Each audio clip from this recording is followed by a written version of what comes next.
POCSO కేసులో ఆరోపణలు ఎదుర్కొంటున్న బండి భగీరథ్ కు హైకోర్టులో చుక్కెదురైంది. బండి భగీరథ్ ముందస్తు బెయిల్ పిటిషన్ పై హైకోర్టులో వాదనలు ముగిశాయి. ఈ పిటిషన్ పై నిన్న రాత్రి వరకు సుదీర్ఘ వాదనలు కొనసాగా ఇరుపక్షాల వాదనలు విన్న తర్వాత తీర్పును హైకోర్టు రిజర్వ్ చేసింది. అంతకుముందు పిటిషనర్ తరపు సీనియర్ న్యాయవాది నిరంజన్ రెడ్డి వాదనలు వినిపించారు. తన కుమార్తెను డిసెంబర్ 31న 2 రోజుల పాటు ఫామ్ హౌస్ లో ఉంచారని బాధితురాలి తల్లి ఫిర్యాదు చేసిందన్నారు. బలవంతంగా ఆల్కహాల్ తాగించారని కంప్లైంట్లో తెలిపారని చెప్పారు. ఫామ్ హౌస్ లో బాధితురాలు నిందితుడితో పాటు మరో 5గురు ఉన్నారని ఫిర్యాదులో తెలిపారని, స్నేహితులు తీసుకున్న ఫోటోలు పరిశీలిస్తే బాధితురాలు స్వచ్ఛందంగానే ఆల్కహాల్ తీసుకున్నట్టు ఉందని పిటిషనర్ తరపు న్యాయవాది నిరంజన్ రెడ్డి కోర్టు దృష్టికి తీసుకెళ్లారు. బాధితురాలిని కించపరిచాలని తనకు లేదన్న పిటిషనర్ లాయర్ తన క్లయింట్ పై వచ్చిన దుష్ప్రచారంపై క్లారిటీ ఇవ్వడానికి మాత్రమే తాను ఈ విషయాలు వెల్లడిస్తున్నారని కోర్టుకు తెలిపారు. కావాలంటే తమ దగ్గర ఫోటోలు, వీడియోలు ఉన్నాయని తెలిపారు. తన కుమార్తెను భగీరథ్ మానసికంగా, శారీరకంగా లొంగ తీసుకుని ఎన్నో ఇబ్బందులకు గురి చేశారని ఫిర్యాదు చేశారని, ఈ విషయం బాధితురాలి తల్లికి తెలిసిన వెంటనే ఎందుకు ఫిర్యాదు చేయలేదని పిటిషనర్ తరపు న్యాయవాది నిరంజన్ రెడ్డి ప్రశ్నించారు.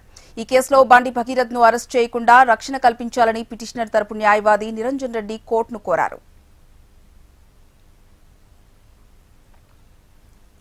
అటు విచారణ సందర్భంగా పబ్లిక్ ప్రాసిక్యూటర్ కూడా కోర్టులో బలమైన వాదనలు వినిపించారు. బండి భగీరథ్ కు ఎలాంటి ముందస్తు బెయిల్ ఇవ్వకూడదని ఆయన న్యాయస్థానాన్ని కోరారు.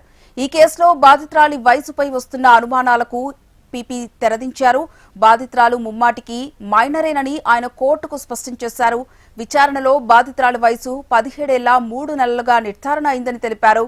దీనికి సంబంధించి ఆమె 10వ తరగతి మెమోతో పాటు జీహెచ్ఎంసీ జారీ చేసిన బర్త్ సర్టిఫికెట్ ను కోర్టుకు సమర్పించారు. పోలీసుల ప్రాథమిక విచారణలో సైతం బాధితురాలు మైనర్ అనే విషయం స్పష్టమైందని పీపీ కోర్టు దృష్టికి తీసుకెళ్లారు. బాధితురాలు పోలీసులకు ఇచ్చిన స్టేట్మెంట్ లో జరిగిన సంఘటన మొత్తాన్ని వివరించారని పబ్లిక్ ప్రాసిక్యూటర్ తెలిపారు. బాధితురాలిని పెళ్లి చేసుకుంటానని నమ్మించి బండి భగీరథ్ లైంగిక దాడికి పాల్పడ్డాడని, అతను పెళ్లి చేసుకుంటాడనే నమ్మకంతోనే సదరు బాలిక అతనితో కలిసి బయటకు వెళ్లిందని పీపీ వాదనలు వినిపించారు. ఈ కారణాల చేతనే పోలీసులు అతనిపై లైంగిక దాడి కేసులు నమోదు చేశారని, అందువల్ల నిందితుడికి ముందస్తు బెయిల్ కల్పించకూడదని కోరారు. ఇదే అంశానికి సంబంధించి మరింత సమాచారం మా Telangana input editor Ramana phone line ద్వారా అందిస్తారు. రమణ, బండి భగీరథ కేసులో ఇంకా హైదరామా కొనసాగుతూనే ఉంది. నిన్న రాత్రి దాదాపు అర్ధరాత్రి వరకు సుదీర్ఘ వాదనలు కొనసాగాయి. అసలు ఎప్పుడు లేనంతగా నిన్న బండి భగీరథకు సంబంధించి ఎలాంటి తీర్పు రాబోతున్నాడు ఉత్కంఠ సర్వత్రం అనుకోండి. ఎందుకంటే ఆయన ఇప్పటికీ అబ్స్కాండింగ్ లో ఉన్నాడు. వాదనలు కొనసాగుతున్న ఈ పరిస్థితుల్లో అంటే ఇప్పుడు ఆయనకు బెయిల్ ఇవ్వడం ద్వారా కేసు పక్కదారి పట్టే అవకాశం ఉంది. ఆ కేసు గడిచిన ప్రభావం చూపెట్టే అవకాశం ఉందంటూ ఎవరైతే బాధితురాల పక్షాన వాదనలు వినిపించిన లాయర్ తన వాదన ద్వారా వినిపించే ప్రయత్నం చేశారు. ఇక ఇటు ఎవరైతే భగీరథకు సంబంధించినటువంటి లాయర్ తన వాదనల సందర్భంగా మొత్తం అంతా కూడా తన ఇష్టపూర్వకంగానే జరిగింది, ఇందులో మొత్తం కుట్రపూరితంగానే అంతా జరుగుతోంది. ఎప్పుడైతే ఇన్సిడెంట్ జరిగిన తర్వాత చాలా ఆలస్యంగా ఫిర్యాదు ఇవ్వడం వెనుకనే మనకు ఇక్కడ విషయం అర్థం అవుతుంది. ఎక్కడ కూడా అంటే ఇద్దరి మధ్య స్నేహం ఉంది. ఆ స్నేహం చెడిపిన తర్వాతే తను ఈ ఫిర్యాదు చేశారనేటువంటి ఆరోపణ అయితే ఆయన చేశారు. ఇక ఏదైతే ఆమె ఆమె డేట్ ఆఫ్ బర్త్ సంబంధించి ఏవైతే వివాదాలు ఉన్నాయో వాటికి సంబంధించి ఆల్రెడీ ఆ పీపీ నిన్న ఒక స్పష్టత ఇచ్చారు. ఏదైతే డేట్కి సంబంధించినటువంటి సర్టిఫికేట్స్ కూడా అక్కడ కోర్టు సమర్పించారు. ఈ క్రమంలో అంటే మొత్తం ఇరుపక్షాల వాదనలు విన్నటువంటి న్యాయమూర్తి అయితే ఇటు మధ్యంతర బెయిల్ ఇవ్వడానికి నిరాకరించారు. ఆ తర్వాత అరెస్ట్ చేయకుండా రక్షణ కల్పించేటువంటి మధ్యంతర ఆదేశాలు ఇవ్వడానికి కూడా జడ్జి నిరాకరించారు. అయితే దీంతో ఇప్పుడు భగీరథకు సంబంధించి ఏం చేయాలనేటువంటి విషయంలో ఉత్కంఠ కొనసాగుతుంది. ఎందుకంటే పోలీసులు ఆల్రెడీ 11వ తేదీ విచారణకు రమ్మన్నారు. అప్పుడు ఆయన మెయిల్ చేసి నేను 15వ తేదీ విచారణకు హాజరవుతాను. 15న కూడా విచారణకు హాజరు కావడంతో ఇటు బెయిల్ కూడా రాకపోవడంతో ప్రస్తుతం పోలీసులు అయితే ఖచ్చితంగా అరెస్ట్ చేయని పరిస్థితి ఏర్పడింది. నిన్న ముఖ్యమంత్రి కూడా మాట్లాడుతూ సంజయ్ స్వయంగా తన కుమారుని పోలీసు స్టేషన్ తీసుకురావాల్సిన అవసరం ఉందనేటువంటి అభిప్రాయాలు వ్యక్తం చేశారు. ఇలాంటి పరిస్థితుల్లో ఇక న్యాయ నిపుణులు కూడా చెప్తున్నారు అరెస్ట్ తప్ప వేరే మార్గాలు లేవనేటువంటి వార్తలు వినిపిస్తున్న నేపథ్యంలో భగీరథను స్వయంగా పోలీసు ఆయన నేరుగా వచ్చి నిందిపోతారనేటువంటి వార్తలు అయితే ప్రధానంగా వినిపిస్తున్నాయి.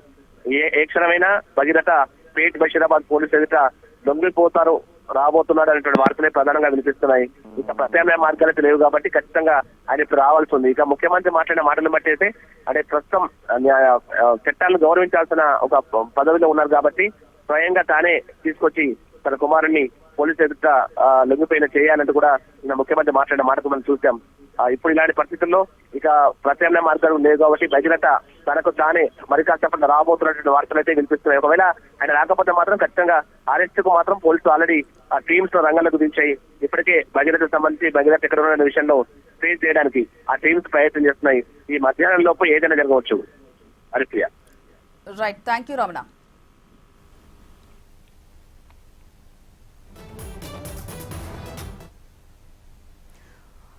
బండి భగీరథ్ పై నమోదైన పోక్సో కేసులో దాఖలైన ముందస్తు బెయిల్ పిటిషన్ పై విచారణ పూర్తయింది. ఇరుపక్షాల వాదనల అనంతరం హైకోర్టు ఈ కేసుపై తీర్పును రిజర్వ్ చేసింది. ఈ పరిస్థితిలో ఎలాంటి మధ్యంతర ఉత్తర్వులు ఇవ్వబోమని స్పష్టం చేసింది. తదుపరి విచారణలో తుది ఉత్తర్వులు ఇస్తామని హైకోర్టు వెల్లడించింది.